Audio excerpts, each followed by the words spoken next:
¿Qué hacías en el 2019? ¿Recuerdas las canciones de moda? ¿Aún estabas en la escuela?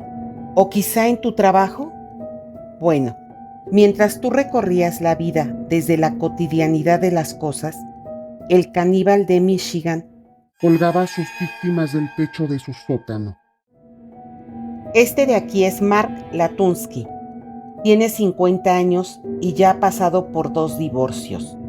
El primero con su esposa, con la que intentó construir una familia de 4 hijos. El segundo con Jamie Arnold. Ambos matrimonios fallaron por la misma razón. Mark tenía una sed de sangre insaciable. Quizá te preguntes, ¿por qué lo hizo? Te explico, la psicología del crimen.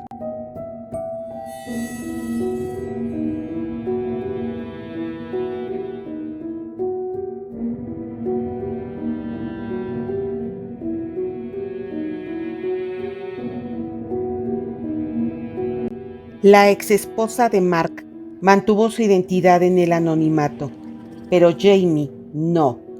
Él decidió hablar por todas las víctimas que no pudieron o decidieron callarlo.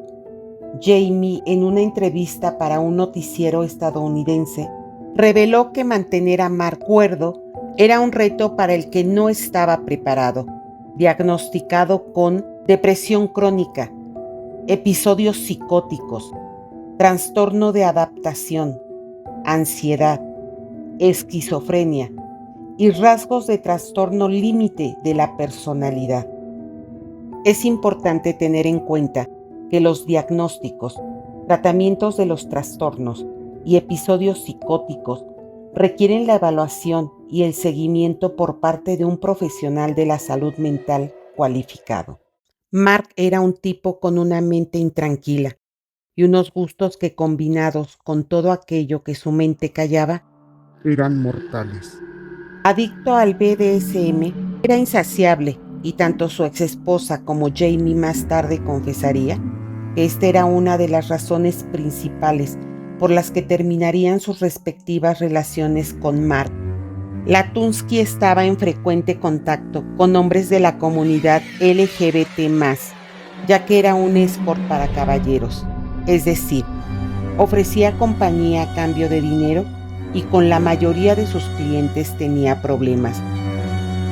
Esto le llevó a diversos enfrentamientos con la policía.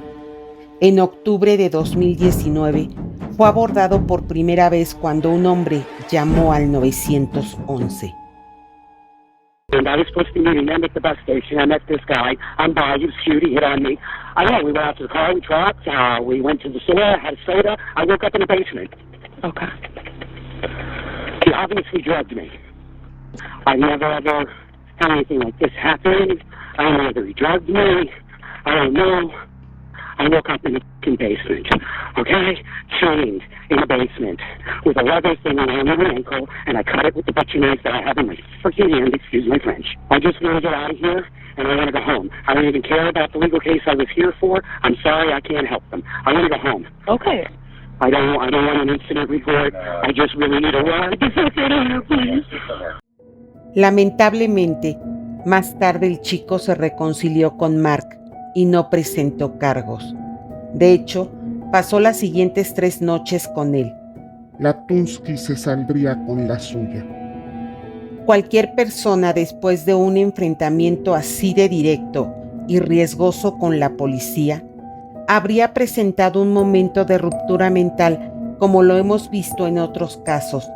Por ejemplo, el de Jeffrey Dahmer, que detuvo sus delitos por casi 1 año al ser confrontado por su vecina, padre y la policía. Mark, por otro lado, demostró estar listo para más, y tan solo 1 mes más tarde de esta llamada, ocurriría otra. County 911. I want to get away from some creepy guy. He had me tied up in his basement. I'm sorry, what's that?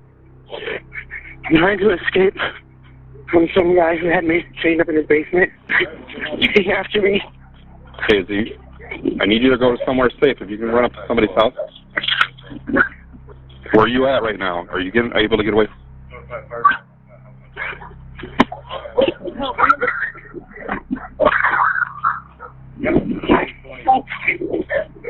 Help me. Help me. 6-2, he's running towards the house. Guy's trying to come after him. I'm trying to get further.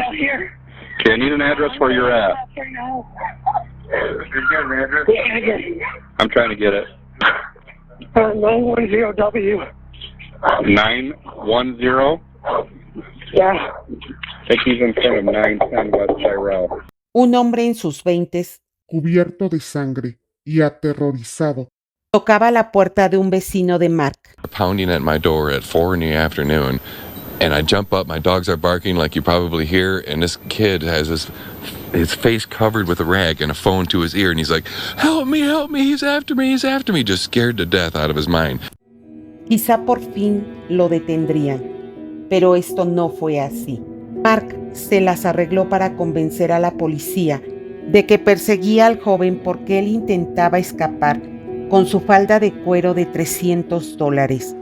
Una vez más, el caso quedó en el aire, pero su suerte estaba llegando a su inevitable fin. El 24 de diciembre del 2019, Kevin Bacon estaba en la cena de Navidad con su familia, pero decidió abandonar el lugar temprano, ya que un familiar con el que había tenido problemas se presentaría y no quería vivir una escena. El chico, con su noche inconclusa, se unió a Mark y de ahí no se supo nada de él. 4 días después, la familia de Kevin se preocupó. El chico, que era allegado a su familia, no se había comunicado, no mandó mensajes y tampoco hizo llamadas. De inmediato, la familia llamó al departamento de policía de la ciudad. Ellos rastrearon el celular que reposaba en el interior del auto aparcado de Kevin a las afueras de un supermercado. Dentro, también hallaron la ropa con la que fue visto por última vez. Y los últimos mensajes enviados fueron con Olikos Kyle Lucas, con quien había acordado un encuentro. Era un escorte de la ciudad. En realidad era Mark Latunsky. Con las pruebas suficientes de que él había sido la última persona en ver con vida a Kevin, los policías ya contaban con una orden de cateo que autorizaba a los agentes para inspeccionar su casa. Al llegar al domicilio, Mark no dudó y dejó pasar a los policías. Fue amable y les dio un recorrido, hasta que encontraron la puerta del sótano. Ahí estaba Kevin Bacon, con los pies atados al techo de la habitación, completamente desnudo y con un charco de sangre junto con diversos fluidos corporales debajo de él. Inmediatamente fue arrestado y los detectives le hicieron saber lo que sucedía en el lugar por medio de sus radios a sus colegas.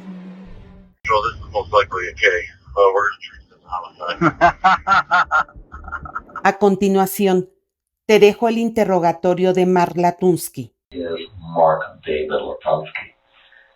Okay. That is not my legal name. Oh, it isn't. Mark no está tratando de mentirles a los oficiales en el interrogatorio. Simple y sencillamente, puede que dentro de su trastorno de esquizofrenia empiece a hablar de que tiene una identidad falsa o robada. No, that is a stolen identity. He was born in 1969. He has black hair. He has brown eyes. And he was born a cripple. So, what happened to Mark David Latunsky? I have no idea. Okay. However, all of the people that I grew up with knew that I'm not Mark David Latunsky, and they just failed to tell me. What is the name that you prefer to be called? Well, when I started to realize that that was a stolen identity, 1, I stopped voting. 2, I'd been trying to get rid of it for a long time because that name is a name of a bunch of people that I have absolutely no relationship to. So the name that I go by is Olykos. How do you spell it? Olykos. Okay. So like massages? Just massages. It's like, you know what? I'll spend time with you. Man can't guarantee sex. Sometimes it works, sometimes it doesn't. So, hey, guess what? I can't sell that because that's not the way the world works. But you want to spend your time with me? Boom. Here's your price. And I'll have a good time with it, and how much? So when you say here's your price, that's how much you would charge? Yeah, $200 an hour, $1,500 a day. Guess what? I'm not doing this because I want to. I'm doing it for honest money. Mm-hmm. En su depresión crónica con tendencias a episodios psicóticos, está experimentando fatiga y falta de energía o abulia. Mientras lo interrogan es pasivo, no está consciente de la gravedad del asunto, tratando de recordar dónde conoció a la víctima. What sites did you meet him on? Gosh, I would have. I think that one was Grindr. Okay. But no matter. We chatted for a while. He described the things that he wanted. I did what I could to. En su mente trastornada, solo está presente que lo que le hizo a su víctima es lo que quería y que él es un hombre de palabra. Bring those things about, and after we sat and made an agreement about what was going to happen, we made the agreement, and he was supposed to disappear, be gone, after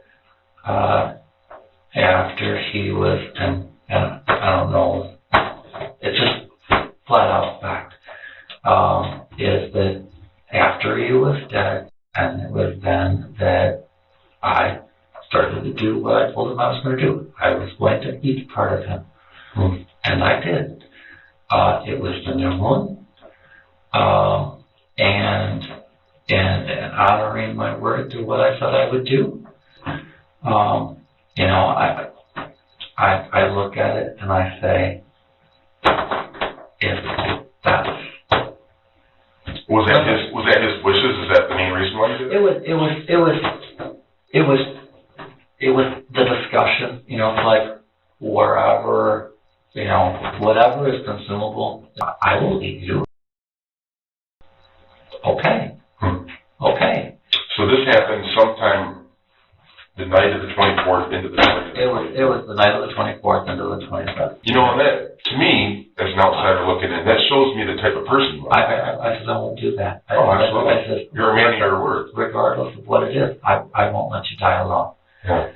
And that's very stand-up of you. I mean, not a lot of people would do that. Where did you do that? I mean, on the kitchen stove. Like with a frying pan? It was the griddle. So you would have taken more of his body and put it in the dehydrator? Absolutely. He said that that's what he wanted. And so it's like, well, and that's when I started really looking for one to say, you know what, if this is what he wants, then this is what he wants. I was covered in I'm a little not covered, but it's like I had some on me, and I looked at it, and it's like I had done what I needed to do, and I was. Justo aquí, el detective le pregunta si limpió la sangre de su víctima, y claro está que antes y después de la muerte, Mark dio rienda suelta a todos sus fetiches sexuales, cumpliendo cada uno de ellos. I could wash this off. nope, I'm not going to. And at that point, you know, I went upstairs and I crawled into bed and I just left it. Did you ever, and did you ever wash those sheets then after you laid in it with blood on it? no. And when I got up the next morning, you know, 'cause I rested, you know, just lightly. Do you remember what you were wearing? When we were having our finish things, nothing. What was I wearing? You said you had blood. Did you have blood on your clothes or just your body, naked body? My body. Just your naked body. Yes.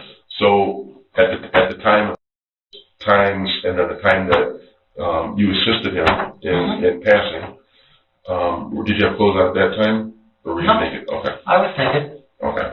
I had no. So there would be blood on the sheets though, where you could lay down if it came off. It would be dried. It would be whatever sloughed off. And I looked at it, and again, maybe my thinking of saying, you know what, I'm not going to wash this off. And even when I was talking to him, I don't feel that I did anything wrong. When did you end his suffering? Was he on the ground when you did?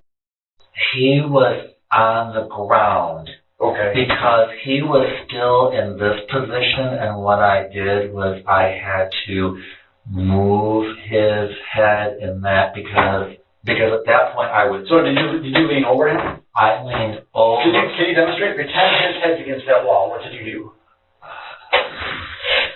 El suspiro es una señal de que Mark se siente frustrado o abrumado por la pregunta o por la situación en general. Puede indicar que la pregunta le parece difícil de responder o que está experimentando estrés o fatiga emocional. Okay, well, tell me what you did. I saw that it was going longer, and I took his head and I moved it to the side and this way. So it was as much as I could in order to whatever it was, it at least initiated another gash that was there wasn't spray like there was the first time, so it was at least more effective. So when you say the spray the first time, what do you mean? That was when I. So the spray on the wall is what you think, what you're referring to as the first time. That was the first one. And then when you did this, the second one, it was just, you know, it's like I need to end this as quickly as I can, and that was after that I could tell that he was unconscious. Did you have to put the rope on attached to the ceiling, or was the rope already there? That's more fetish stuff, correct? So I'm aware that there are fetishes, and fetishes can be a whole bunch of things. It can be all kinds of things.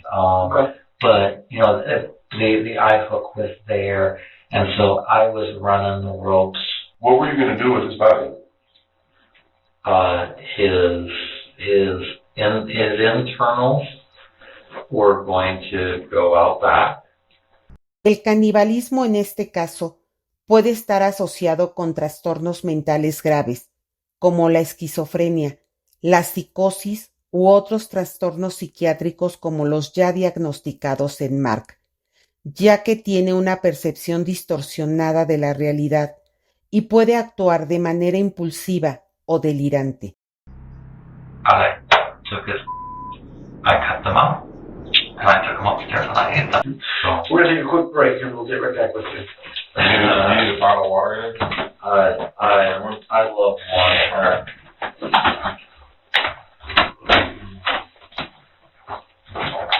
La incapacidad de Mark para comprender los cargos en su contra es total. No puede participar de manera efectiva en su defensa. Solo quiere ir a casa para cuidar a su perro. We're about done.